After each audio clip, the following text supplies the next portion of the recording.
Good morning students, welcome to scholars public school Jaora. So हम लोग class 9th 8th के लिए चैप्टर नंबर 9 जिसका नाम एज ऑफ एडोलसेंस हम लोग पढ़ रहे थे, जिसके अंदर हमने एंडोक्राइन सिस्टम के बारे में अच्छे से जान लिया था। आज हम पढ़ेंगे एडोलसेंस और प्यूबर्टी के बारे में। सो अगर हम इसको नेचुरली बात करें तो आपकी जो ग्रोइंग अप है यानी आपका ग्रो होना, it is a natural process. ठीक है, यानी ये नेचुरली है। ठीक है, तो growth begin from the day 1 after the birth. तो ग्रोथ हम जिस दिन से हम लोग पैदा हुए हैं उस दिन से हमारी ग्रोथ होती जा रही है। But after crossing the age of 10 and 11 sudden changes become noticeable in this. एक सेकंड, कुछ प्रॉब्लम आई है यहाँ पर, इसको ठीक कर देते हैं हम। ठीक है, but after the age of 10 and 11 suddenly some changes become noticeable in the body structure, voice, etc. This change indicates that you are on the way to become an adult. This strange period of life is called adolescence. ठीक है, तो देखिए क्या है, आपकी growing up as हो गई है, नेचुरल प्रोसेस है, ये हमें समझ में आया। और हम जैसे हम देखते हैं कि जो बच्चा बर्थ के बाद कंटिन्यूसली उसकी बॉडी में कुछ ना कुछ चेंजेस आ रहे होते हैं। ठीक है, बट क्या होता है जब 10 और 11 की एज आती है तब एक सडनली उसकी बॉडी में बहुत सारे उसको चेंजेस देखने को मिलते हैं, उनकी आवाज़ में कुछ चेंजेस देखने को मिलते हैं। सो हम उन्हें क्या बोलेंगे, बच्चा या फिर जो चाइल्ड है वो अडल्ट बनने की राह पे निकल चुका है, यानी कि अडल्ट बनना उसका प्रोसेस शुरू हो सकती है। तो ये जो प्रोसेस शुरू हुई है इसे हम बोलते हैं एडोलसेंस। ठीक है, so the period of transition from childhood to adulthood is called adolescence. तो देखिए जो बच्चा चाइल्ड से अगर अडल्ट बन रहा है उस प्रोसेस को हम क्या बोलेंगे, adolescence. Adolescence begin around the age of 11 to 12 and last up to 19। ठीक है, तो कब से 11 से 12 की उम्र से ये शुरू होगी और कब ख़त्म होगी, 19 साल की उम्र तक ख़त्म होगी।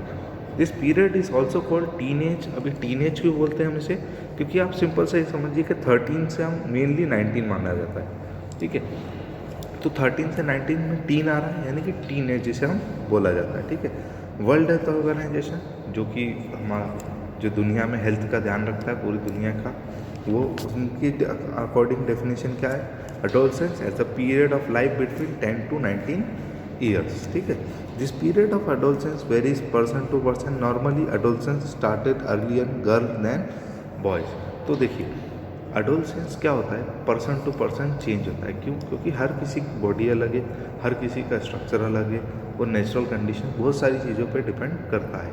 बट जनरली हम क्या देखते हैं कि लड़कियों में एडोलसेंस जल्दी देखने को मिलता है एज कम्पेयर टू बॉयज़। ठीक है, in which phase you are now, are you an adolescent? So हमारे लिए क्वेश्चन है कि हम, तो देखिए अगर हम एवरेज एज माने अगर आपकी क्लास की, तो आपकी क्लास की एज 12 to 13 ईयर्स शुरू हो चुकी है बच्चों की। ठीक है, 12 to 13 या 14 अगर हम बात माने तो। ठीक, तो इन बच्चों की जो एज है ये ज़्यादा से ज़्यादा 12 या 13 साल होगी। ठीक है, तो ये सारे अब बच्चे एडोलसेंस में आ चुके हैं। So during adolescence period the body undergoes several changes, it marks onset और प्रॉपर्टी। ठीक है, प्यूबर्टी। सो प्यूबर्टी क्या होती है कि puberty is a process of physical changes by which adolescence become capable of reproduction. ठीक है, तो देखिए रिप्रोडक्शन के लिए अगर कोई तैयार हो जाता है, या तो मेल हो या फीमेल हो, उसकी बॉडी तैयार हो जाती है तो फिजिकल चेंजेस उसकी बॉडी में आते हैं, वो उसे हम क्या बोलते हैं, puberty. At puberty several changes that take place include the both physical and mental changes. देखिए प्यूबर्टी अगर हम बात करें तो प्यूबर्टी मेंटल लेवल पर भी आती है और फिजिकल लेवल पर भी आती है। अगर हम बात करें फिजिकल लेवल की, जब आज से फिजिकल चेंजेस पढ़ेंगे तो फिजिकल चेंजेस कौन कौन से होंगे, तो change in height and weight. तो देखिए सबसे पहली बात, जैसे ही आप प्यूबर्टी में या आप एडोलसेंट बनना शुरू होते हैं तो आपकी हाइट और वेट में चेंज हमें देखने को मिल जाता है। So the most noticeable change during puberty are rapid increase in height. तो देखिए कभी कभी होता है कि कुछ बच्चे अचानक से लंबे हो जाते हैं, या लड़कियों का या लड़कों का वज़न बहुत जल्दी से बढ़ जाता है। सो ऐसा किस लिए होता है, प्यूबर्टी की वजह से। Bones of arms and legs elongate to make person tall. तो किसी के हाथ लंबे हो जाते हैं, पैर लंबे हो जाते हैं, वो सारी चीज़ें। Around the age of 18 years they reach their maximum height. तो 18 साल की उम्र तक उनकी हाइट मैक्सिमम पहुंच जाती है। ठीक है, द एवरेज रेट ग्रोथ और in height of both boys and males are given in a table 9.2। तो टेबल हमारे पास देखिए, तो अगर हम बात करें average rate of growth and height, growth और इन हाइट, तो देखिए क्या कि जो फुल हाइट होती है उस बच्चे की, ठीक है, परसेंटेज के हिसाब से, तो देखिए 8 साल की उम्र तक उस बच्चे की जो हाइट, अगर गर्ल की बात करें, बॉयज़ की बात करें, तो 72% उसकी पूरी हाइट कितनी एज की उम्र तक आ जाती है, 8 साल की उम्र तक। अगर गर्ल की बात करें तो 77% उसकी 8 साल की उम्र तक हाइट उसकी आ जाती है। हम यहाँ ध्यान दें कि यहाँ पर देखिए मेन हो रहा है 14 की एज तक, तो 14 की एज तक उनकी हाइट कितनी हो गई, गर्ल्स की हो गई 98 और बॉयज़ की हो गई 92, ठीक है। अब देखिए रैपिडली कुछ चेंज हुआ, रैपिडली क्या हुआ कि 18 साल की उम्र तक दोनों की हाइट ऑलमोस्ट सेम हो गई है, ठीक है। ये बात आप ध्यान रखिएगा, ठीक है। इसके बाद अगर हम बात करें, so the change in body shape में भी at the age of puberty boys have a border show and wider chest and muscle grow prominently, in girl region below the waist become wider. तो देखिए body के अंदर बहुत सारे changes हो जाते हैं, आपकी बॉडी एलोंगेट होना शुरू हो जाती है, ठीक है। डेवलपमेंट ऑफ सेक्स ऑर्गन्स, तो sex organs will in girls the ovaries enlarge and start producing mature eggs, in boys testis and penis develop completely and tested started producing sperms. ये भी हमारे साथ चीज़ें होती है। We will discuss reproductive system organ detail in next chapter. तो देखिए जो ऑर्गन्स है, जो आपकी ओवेरी है या आपकी टेस्टिस है या पेनिस है, ये किस तरीके से डेवलप होती है और किस तरीके से काम करती है, ये हम अगले चैप्टर में जानेंगे, जो रिप्रोडक्शन इन एनी वुमन था उसके बारे में, ठीक है।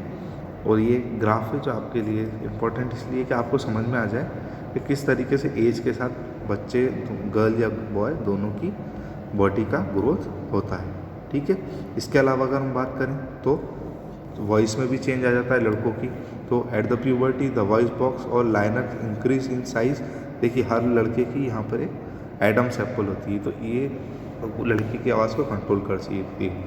It increase more in boys than girls. तो due to large voice boxes boys have a deep voice. देखिए गहरी आवाज़, मोटी आवाज़ बोल सकते हैं हम उसे, लड़कों की आवाज़ मोटी होती है। However girls the voice box is small and they have very large based voice. तो इसको इस तरीके से समझिए कि लड़कियों की आवाज़ थोड़ी सी तीखी होती है, और अगर हम बात करें वॉइस की, तो वॉइस की आवाज़ थोड़ी सी कम तेज़ होती है, मतलब मोटी होती है, तेज़ नहीं होती, ठीक है। और ये किसकी वजह से होता है, तो लंप होता है आपकी एक एडम्स एप्पल, आपके लंग मतलब नेक के यहाँ पे एक एडम्स एप्पल है, वहाँ पर ये चीज़ हमें मिलती है।